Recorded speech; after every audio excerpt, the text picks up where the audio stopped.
Hello my schoolers, you're welcome to my school YouTube channel. My name is Emmanuel and today we'll be looking at air. Please stick around, don't go anywhere, we'll be right back.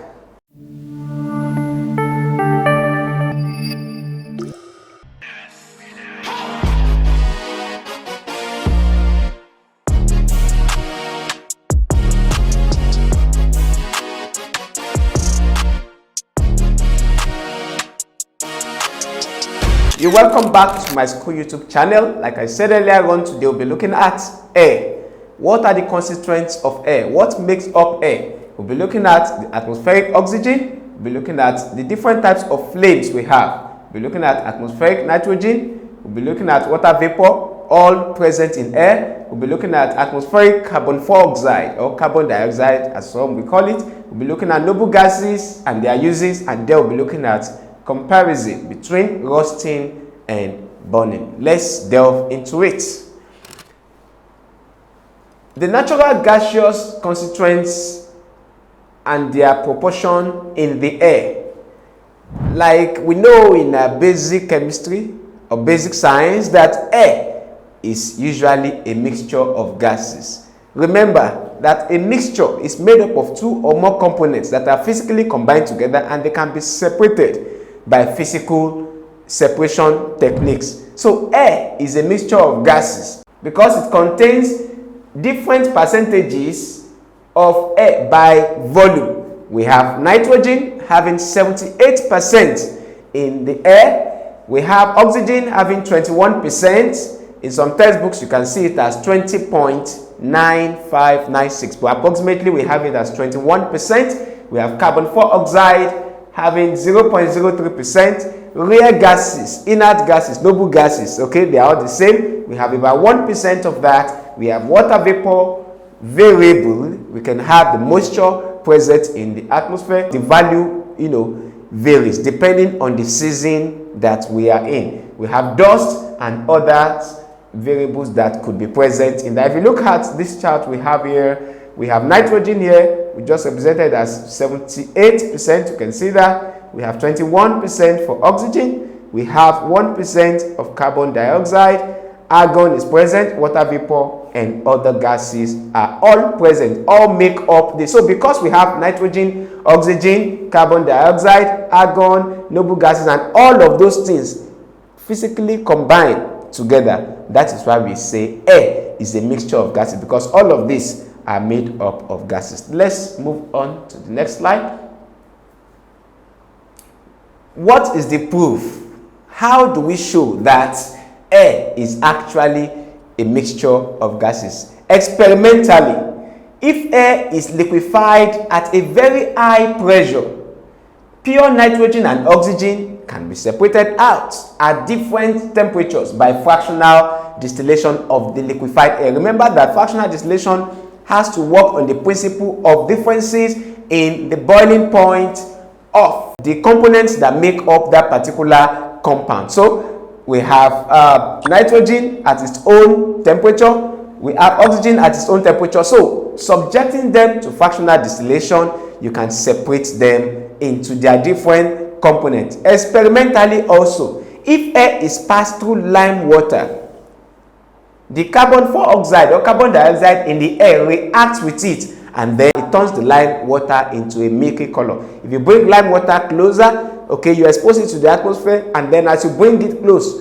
you discover that the lime water begins to change into a milky color. Okay, we say that is a confirmatory test to check for the presence of carbon dioxide, CO2. Okay, where we have, this is your lime water, calcium hydroxide. We have calcium hydroxide here reacting with carbon dioxide to form calcium carbonate. Of course, you know that this is your limestone, and then we have it with water. So this definitely is going to turn into a milky color. That shows that carbon dioxide is actually present in air. Okay, so if also air is passed over heated copper, the oxygen in the air oxidizes copper to copper 2 oxide. You can see that here. This is copper being oxidized here to form copper 2 oxide. Okay, so all of these are performed experimentally to show that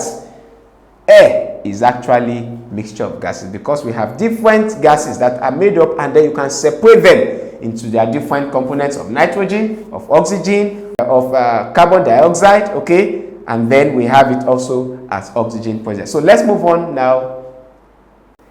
The experiments that we just talked about now, bringing lime water closer, okay, to air, and then it turns milky water, or by fractional distillation you separate nitrogen and oxygen into their different components, or you oxidize copper by bringing it closer to oxygen so that it becomes copper 2 oxide. So all of those experiments are only indicating that air is a mixture of gases, because the constituents of the air can be separated by physical methods. Remember, that is one of the things that characterizes what mixture are. Mixtures, okay, components that are referred to as mixtures can be separated by physical methods, okay. Then after the separation, the constituents of the air can still retain their individual properties, okay. Oxygen still burns in air, can still burn. Nitrogen can still have its characteristics. After you have separated each of those components that make up air into their components, you can still have them with their characteristics, in the kind of flame, in their burning, the kind of chemical reactions they perform. They can still do that. So with their individual properties, for instance, carbon dioxide or carbon 4 oxide can still turn lime water milky, and oxygen can oxidize copper to copper 2 oxide. Also, if the correct proportion of each of the components of air are mixed together under standard temperature and pressure, we discover that they can combine physically, not chemically, to form air. Remember, mixture, the components are combined together through physical method. That's why they can be separated by physical process. So air cannot be represented by a chemical formula. You can't say, oh, the formula for air is CO2, O2, N2. No. There's no formula. There's no specific chemical formula for air, because it is a mixture, okay? Unlike compound. Remember, compounds can have formulas. You can have H2O, that is a compound, that's water molecule. You can have SiO2, okay, for your sand, that is a compound. So it has a formula. Calcium carbonate is a compound because it has a formula, but air does not have. You can't represent air by a chemical formula, although in reactions, usually chemical reactions, when we talk about air undergoing a reaction, we'll be referring to oxygen, okay? Why? Because oxygen actually supports burning, okay? Because oxygen is the component of air that supports burning. Nitrogen does not support burning, okay? So anytime you say, okay, this reacts with air, this element reacts with air, this compound reacts with air, usually in most cases we are referring to oxygen, okay? But in the real sense, air does not have a chemical formula that can represent it, okay? So because it is a mixture and it has slightly variable composition from one environment to the other. The composition is not the same when you go to another environment. So different environments have. So it does not have a fixed chemical formula that we can refer to as air having that. So let's move on to the next slide now. Atmospheric nitrogen. This is the major constituent of air, being that it makes up about 78% by volume, okay? The entire 100% amount of air, okay? Only nitrogen takes 78%. So it is the major constituent of air. Although nitrogen molecule is relatively inactive gas, but it acts as a diluent of air to slow down combustion and corrosion. It does not support burning. It does not support combustion. It does not support corrosion. Okay, so because of that, it slows down. It's a diluent of air that slows down the rate at which combustion takes place. Okay, because it does not support burning. So its absence in air will make it impossible for a stick of cigarette to be lit without bursting into flame. So you can see the importance of nitrogen because it does not support burning, okay, in the air. That's why someone can lit a stick of cigarette, and then it can stand, and then until it doesn't burst, into flames just once you burn it, because there is nitrogen in the air that does not support burning. Also, the absence of nitrogen in air would have led to the corrosion of many metals, iron, so many metals, copper, you want to mention them. If we didn't have nitrogen in the air, in the atmosphere, most of those metals would have corroded so easily, thereby rendering them impractically useless, and then we will not be able to use them for what we want to use them. So you can see the importance of having atmospheric nitrogen present in air. Let's move on to the next slide. Think about what kind of mixture is air? Where do we find air? What is air pressure? What is wind? These are questions you could just think about. Where do we have air coming from? Where is it coming from? What is the direction of air? Where do we find air? Where can we find air? Of course, you can find air, everywhere, okay? Apart from maybe inside the water. In the atmosphere, you can find air in the atmosphere. Air pressure has to do with the force, okay, that is accompanied with the movement of air. And then wind, of course, has to do with the air that is moving with a great speed. That is what we refer to as wind. So let's move on to the next slide now. Atmospheric oxygen. Despite the fact that oxygen makes up approximately 1/5 by volume of air, that's about 20.95 or thereabout, approximately 21%, okay?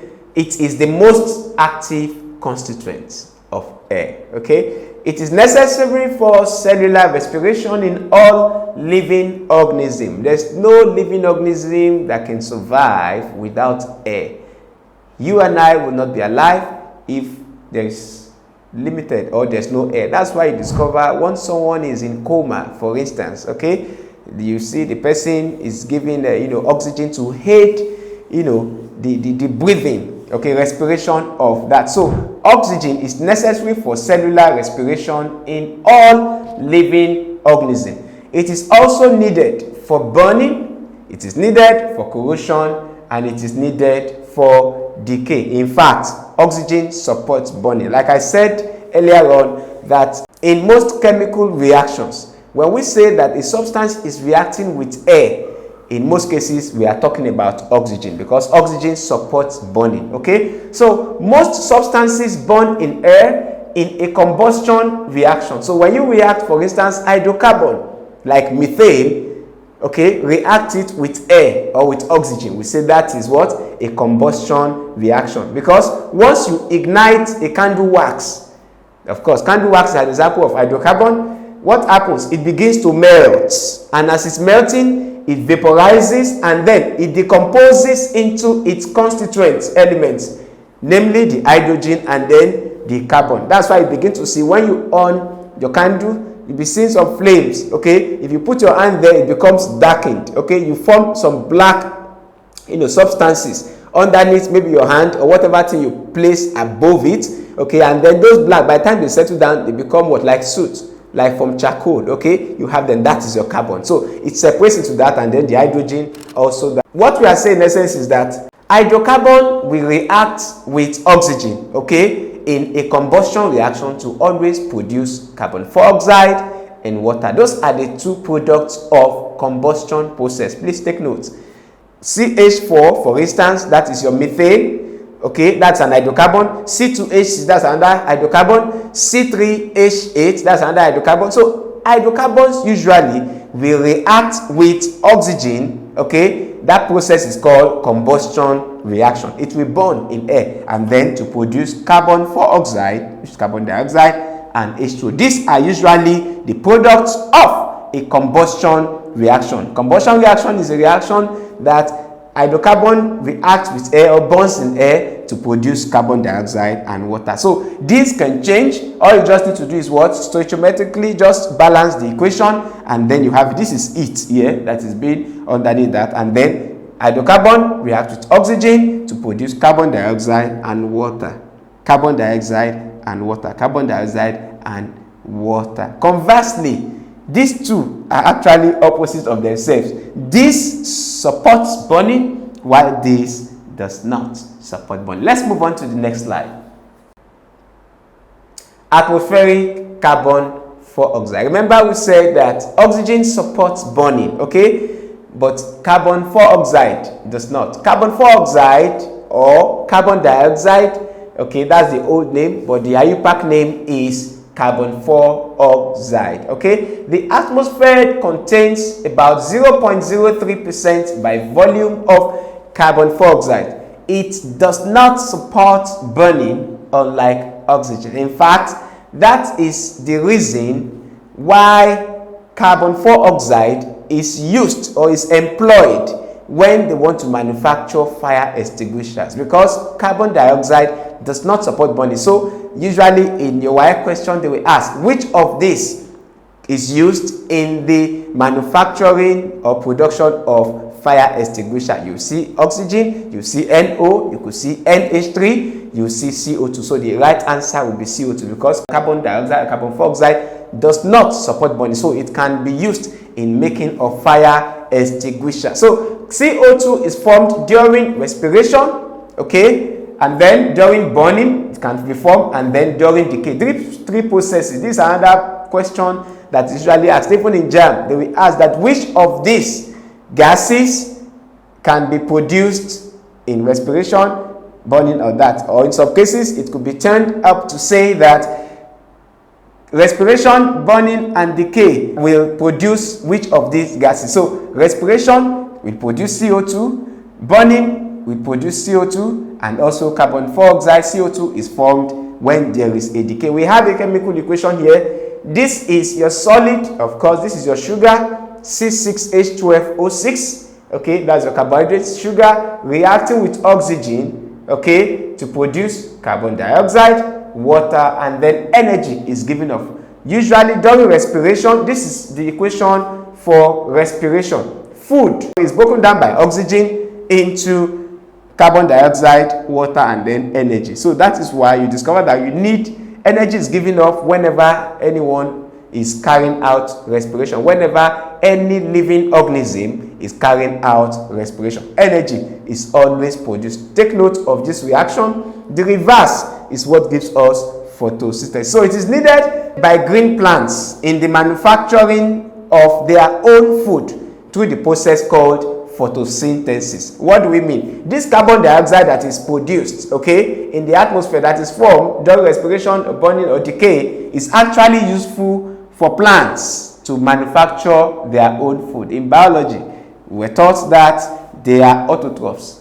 Autotrophs are living organisms or green plants that can manufacture their own food by themselves. And the process through which green plants manufacture their own food, making use of carbon dioxide and water, is what we refer to as photosynthesis. But it must take place in the presence of sunlight, or what we call ultraviolet, with, of course, green plants, because they have chlorophyll present in them. So this carbon dioxide and water, if you look at these reactions now, they are similar to themselves.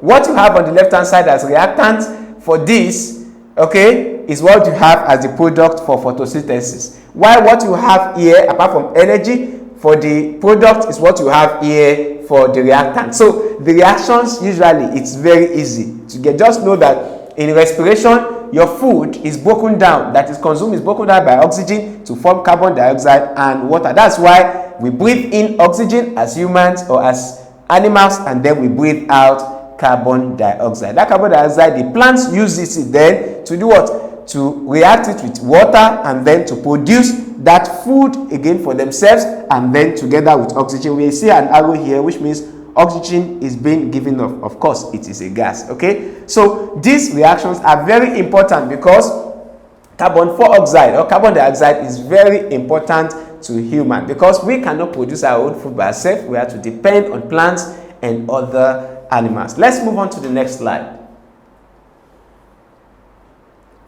We want to talk about the noble gases. This is the other composition or components that we can find in air. The noble gases, usually as they are called, or we call them noble gases, or they are called inert gases, okay? The noble gases constitute about 1% by volume of air. They are chemically inert, okay? They are inert gas. That's why we call them inert gases. They are chemically unreactive. So they comprise this helium, neon, argon, krypton, xenon, and radon. So all of these make up the noble gases. They all have their importances and what they do. Okay, argon is the most abundant in the atmosphere. For all of these noble gases that we have mentioned now, the most abundant among them is argon. Okay, krypton and argon are used to produce colored light. Please take note of this in case of your objective questions. Krypton and argon are used to produce colored lights. Colored light that we have in traffic light, it is actually krypton and argon that are used. Helium is used in observation balloons. The mixture of helium and oxygen are used by divers, okay, in water. And then radon is used as a tracer in medicine, okay. When we talk about radioactivity, okay, radon is used as a tracer to trace, okay, in medicine, being a radioactive element. Now we've come to the end of the preview of this video lesson. If you want to have access to the full video, please click on the link in the description below that takes you to the My School website where you have access to subscribe. Please subscribe. And in the full video, we'll be talking about the different types of flames we have. We talk about hydrogen flame, we talk about Bunsen burner flame, and so on and so forth. I believe you enjoyed the content. If yes, please don't forget to click on the like button, hit the subscribe button, and tap the notification bell to keep you informed once we upload our next video lesson.